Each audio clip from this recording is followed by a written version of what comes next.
Decision table, ठीक है। Same इसी तरह से ही उसमें ब्लैक बॉक्स टेस्टिंग में जिस सेम वही चीज़ें हैं, इतने ही आपके बॉक्सेस हैं इसमें, 4 बॉक्सेस।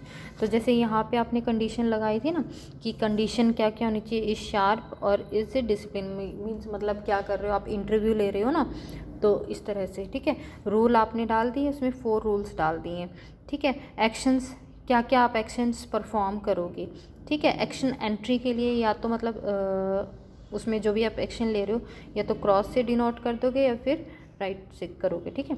अब जैसे वो पर्सन जो भी है आपका कैंडिडेट है, वो इस शार्प भी है और डिसिप्लिन भी है, तो उसको क्या अपॉइंट करोगे आप, एज अ अपॉइंट प्रोग्रामर, ठीक है। दूसरा रूल क्या है, अगर वो शार्प है बट डिसिप्लिन नहीं है तो आप क्या करोगे, उसको अपॉइंट द ट्रेनी प्रोग्रामर, ठीक है। तो वैसे ही आपके जो ब्लैक बॉक्स टेस्टिंग में क्या है, किस तरह से कि जिस तरह से आपके फॉर एग्ज़ाम्पल ये मॉड्यूल्स हैं, ठीक है, मॉड्यूल्स हैं आपके, और आपने क्या कर रखा है, इसको मॉड्यूल्स ले लिया एंड उसके रिगार्डिंग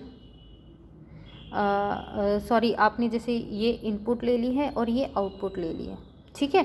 ये इनपुट है और ये आउटपुट है, तो मतलब रूल्स लगा दिए कि अगर ये इनपुट आपने दी है, ठीक है, ये इनपुट अगर ठीक है और ये थर्ड इनपुट ठीक है एंड फोर्थ इनपुट ठीक है एंड फिफ्थ सेकंड इनपुट ठीक नहीं है, तो क्या आउटपुट आना चाहिए, ये आउटपुट आएगा, तो क्या आप उसके अकॉर्डिंग क्या एक्शन लोगे, ठीक है। तो ये आपका डिसीजन टेबल है, इसमें आपकी डिसीजन टेबल में ये चीज़ आपको दी होती है, मतलब ब्लैक बॉक्स टेस्टिंग में आप इस अकॉर्डिंग क्या कर सकते हो, टेस्टिंग कर सकते हो, ठीक है। नेक्स्ट है, लास्ट आपका है कॉज इफेक्टिव ग्राफिक टेस्टिंग, ठीक है।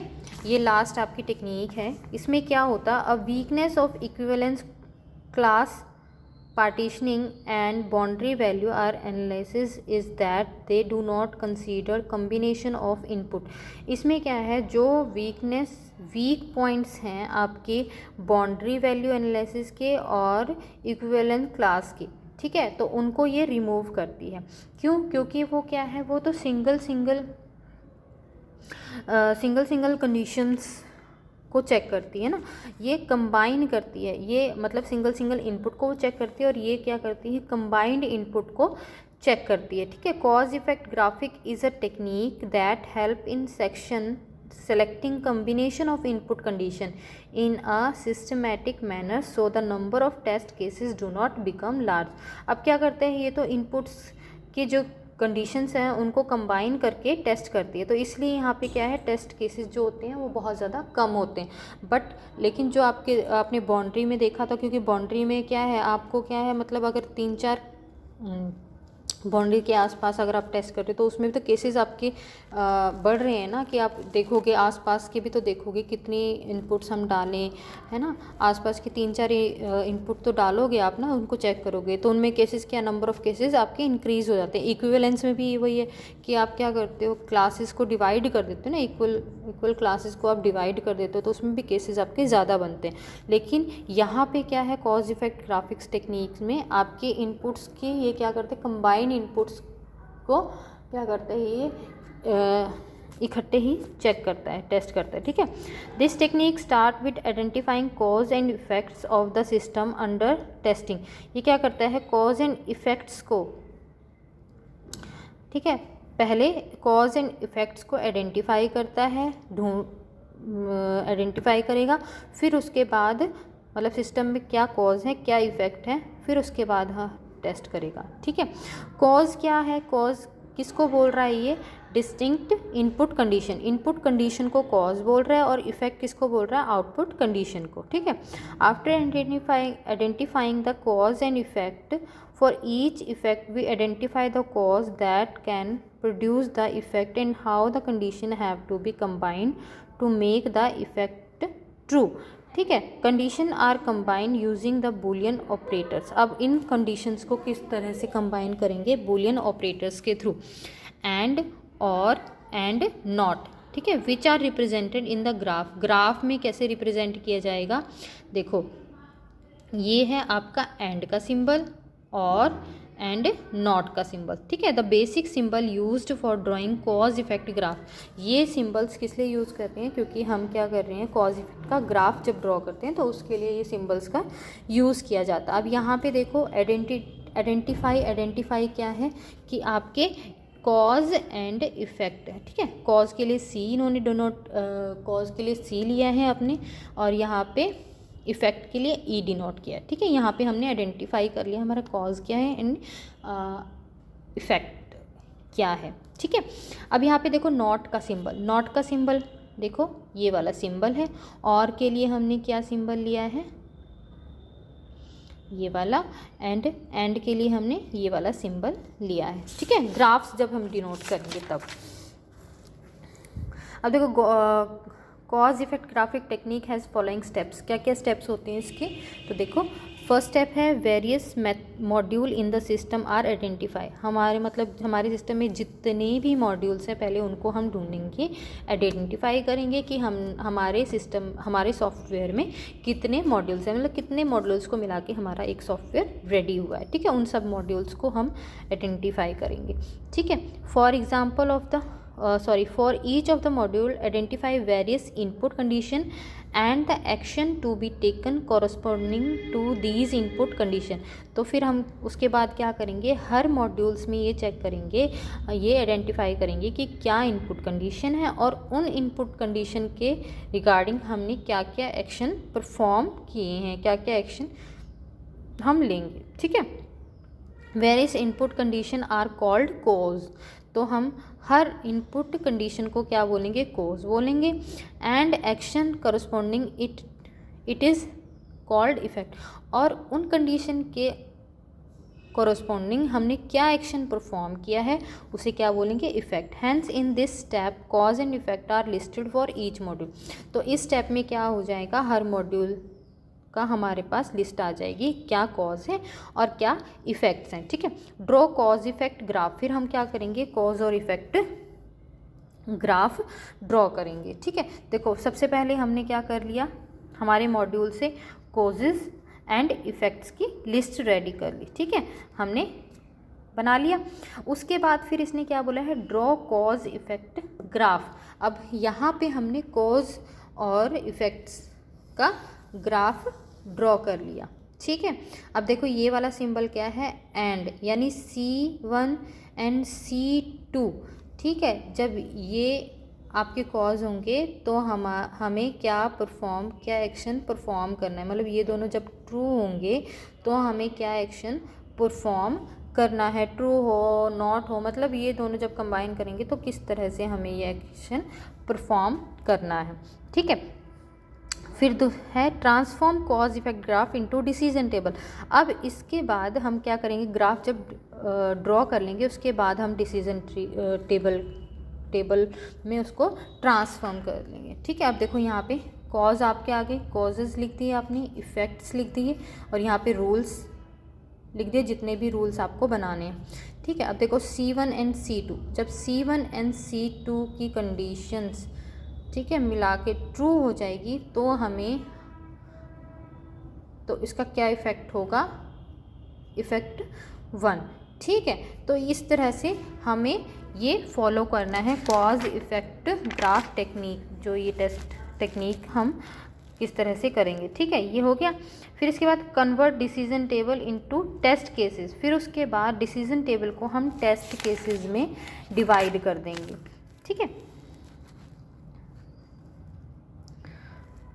In cause effect graph various notes are used to represent. अब हम क्या बहुत सारे नोट्स इसमें यूज़ करते हैं रिप्रेजेंट करने के लिए कॉज इफेक्ट ग्राफ को। द इनपुट कंडीशन और causes, effect of conditions, Boolean operators like A and और नॉट।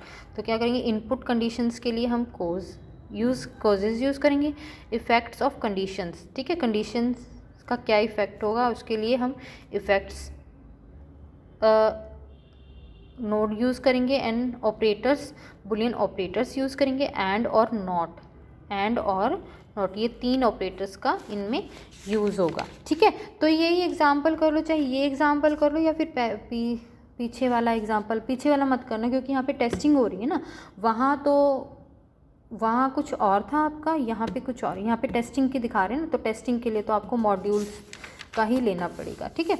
तो देखो एडवांटेजेस क्या दी हुई हैं इसने, देखो finally each column of decision table is converted into test cases. अब है ना टेस्ट केसेस में इसको डिवाइड कर देंगे। अब एडवांटेजेस क्या है हमारी कॉज इफेक्ट ग्राफिक टेक्निक की, तो cause effect graphic technique has the following advantages. क्या एडवांटेज है sorry, number of test cases reduce, कि जो नंबर ऑफ टेस्ट केसेस हैं वो कम हो जाते हैं इसमें, ठीक है। हाई यील्ड टेस्ट केसेस, तो ऑफ कोर्स है मतलब जो टेस्ट केसेस हैं वो अच्छे से क्या हो जाते हैं, टेस्ट हो जाते हैं, ठीक है। इसमें help in understanding the functionality of the system, of course है कि जो सिस्टम की फंक्शनैलिटी है उसको अच्छे से समझा जा सकता है इसमें।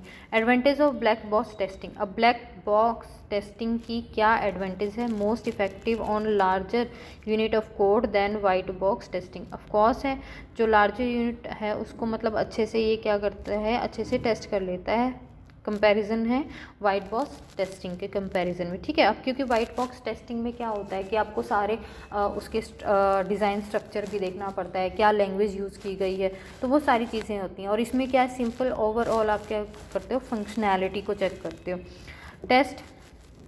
Tester need no knowledge of implementation including specific programming language, तो मतलब जो टेस्टर होता है उसे इस चीज़ ज़रूरी नहीं है कि उसको नॉलेज हो कि इसमें क्या प्रोग्रामिंग यूज़ हो रही है, क्या लैंग्वेज यूज़ हो रही है, ठीक है, तो इसमें ज़रूरी नहीं है। Tester and programmer are independent of each other, of course tester और जो प्रोग्रामर है वो इंडिपेंडेंट होते हैं, कोई भी मतलब डिपेंडेंट नहीं होता एक दूसरे के ऊपर। अब टेस्टर तो यूज़र भी हो सकता है या फिर टेस्टर वो पर्सन भी हो सकता है जो कंपनी का पार्ट हो, ठीक है। Testers are done from a user's point of view, of course जो टेस्टिंग की जाती है वो यूज़र्स के पॉइंट ऑफ व्यू को लेकर ही की जाती है, ठीक है। Black box testing will help to expose any ambiguity और inconsistency in the specification, of course क्या है, black box testing will help to expose any, मतलब जो ब्लैक बॉक्स टेस्टिंग है वो उस चीज़ को एक्सपोज कर देती है। एम्बिगिटी मीन्स क्या होता है कि मतलब एक ही वर्ड के जो मैनी मीनिंग्स बताए थे ना मैंने, कन्फ्यूज़न क्रिएट करते हैं, तो उस चीज़ में भी हेल्प करती है। Test cases can be design as soon as the specification are complete, मतलब क्या करता है, test cases can be design as soon as the specification are complete, मतलब जल्दी से जल्दी जब जैसे डिज़ाइन हो जाता है ना तो जल्दी से जल्दी ये टेस्ट केसेस को टेस्ट करने में कंप्लीट करने में हेल्प करता है, क्योंकि जैसे ही डिज़ाइन होता है ना तो उसी टाइम टेस्टिंग के लिए भेज देते हैं ब्लैक बॉक्स टेस्टिंग के लिए, ताकि वो क्या है हमें पहले ही क्या है जो फाइनल जो डिलीवरी है उससे पहले हमें एरर का पता चल जाए कि कोई एरर तो नहीं है। डिसएडवांटेज क्या है, only a small number of possible input can actually be tested, कि only a small number of possible input can actually be tested, मतलब क्या है कि सिर्फ हम क्या है उन चीज़ों को ही चेक करते हैं जिसमें क्या है only a small number of possible inputs can actually be tested, मतलब क्या है कि कुछ ही नंबर्स को हम क्या करते हैं टेस्ट करते हैं, इसमें हर नंबर्स को हम चेक ही नहीं करते, बस ये है कि वो नॉर्मली जहाँ पे एक्चुअल में एरर आ जाए, क्या पता वो जो बाउंड्रीज़ पे है वो एरर वहाँ तो एरर ना है, लेकिन मिड में जो वैल्यूज़ थी उनमें एरर आ जाए, है ना, तो हम क्या करते हैं कुछ पॉसिबल ही नंबर्स को हम चेक करते हैं। Without clear and concise specification test cases are very difficult to design, तो without clear and concise specification test cases are very difficult to design, ठीक है। अब ऑफ कोर्स है कि हमें स्पेसिफिकेशन पता नहीं होती तो उससे ना हमें जो टेस्ट केसेस हैं बहुत मुश्किल हो जाता है उनको डिज़ाइन करना, ठीक है। देयर में बी, क्योंकि हम क्या करते हैं कि हम तो ओवरऑल टेस्टिंग कर रहे हैं, है ना, ओवरऑल टेस्टिंग करते हो, हमें तो पता ही नहीं कि कहाँ पे एरर आएगी, तो उसमें test cases are very difficult to design. अब वहाँ पे हमने तो बता दिया कि इस मॉड्यूल में प्रॉब्लम है, तो वो डिज़ाइनिंग के टाइम पे उनको बहुत दिक्कत होती है कि हाँ उनको ढूंढने में कि कहाँ पे एरर होगी। There may be unnecessary repetition of test input if the tester is not inform that programmer has already tried these test cases, अब क्या पता इसमें क्या है कि नंबर ऑफ़ रिपीटेशन हो जाती है टेस्टिंग की, क्या पता टेस्ट इनपुट ऑफ टेस्ट, मतलब क्या पता जो टेस्टर है उसने वही इनपुट डाल के टेस्ट किया हो जो प्रोग्रामर ने ऑलरेडी ही ट्राई कर रखा हो उस टेस्ट को, ठीक है। तो मतलब क्या होता है, इनके बीच में इंटरेक्शन नहीं हो पाती इतनी, इस वजह से तो नंबर ऑफ़ टेस्टिंग क्या हो जाती है, रिपीट हो जाती है। अब मैंने क्या पता, मतलब जैसे जो प्रोग्रामर है क्या पता उसने नॉर्मल बीच का ही कोई नंबर उठा के टेस्ट कर लिया हो, या फिर उसने आसपास का जो बाउंड्री वाला नंबर हो उसने ऑलरेडी टेस्ट कर लिया और फिर बाद में जब टेस्टर के पास भेजा उसने बताया ही ना हो कि मैंने ये चीज़ें टेस्ट करके देख ली, और टेस्टर दोबारा से वही टेस्ट रिपीट कर रहा है। तो मतलब क्या है, टेस्टिंग की रिपीटिंग टेस्टिंग होती है इसमें बहुत ज़्यादा। May leave many programmer path untested, क्या करते हैं इसमें जो ब्लैक बॉक्स टेस्टिंग में है वो, क्योंकि हर पाथ को वो टेस्ट नहीं करते, तो इसमें क्या है ज़्यादातर पाथ बिना टेस्ट के छूट जाते हैं, मतलब हर पाथ को टेस्ट नहीं किया जाता, क्योंकि इसमें क्या इंपॉर्टेंस के साथ देखते हैं। अब बीच वाले नंबर उठाते ही नहीं है, बाउंड्रीज के नंबर उठा लिए उनको टेस्ट कर दिया, लेकिन जो बीच के नंबर थे वो रह ही जाते हैं, वही ना ज़्यादातर पाथ क्या इसमें अनटेस्टेड रह जाते हैं, ठीक है। Can not be directed toward specific segment of code which may be very complex and there more error prone. Of course है कि मतलब कुछ क्या होते हैं, कोई इसमें डायरेक्शन नहीं होती है, ठीक है। तो मतलब कॉम्प्लेक्स सिचुएशन में क्या होता है कि मतलब बहुत ज़्यादा एरर आते ही आते हैं, तो उनको रिमूव करना बहुत मुश्किल हो जाता है, ठीक है। तो आज के लिए हम यही करेंगे ब्लैक बॉक्स टेस्टिंग, क्योंकि थोड़ा सा लेंथी था। वैसे ही हम कल वाइट बॉक्स टेस्टिंग करेंगे, एक एक टॉपिक करेंगे। क्यों? क्योंकि जो वाइट बॉक्स टेस्टिंग है वो भी थोड़ा लेंथी है, ठीक है। दोनों करवाऊंगी तो आप कंफ्यूज हो जाओगे। तो आज ब्लैक बॉक्स टेस्टिंग अच्छे से पढ़ना है, आपको अच्छे से करना है, और हम फिर वाइट बॉक्स टेस्टिंग कल करेंगे, ठीक है। Okay, thank you student.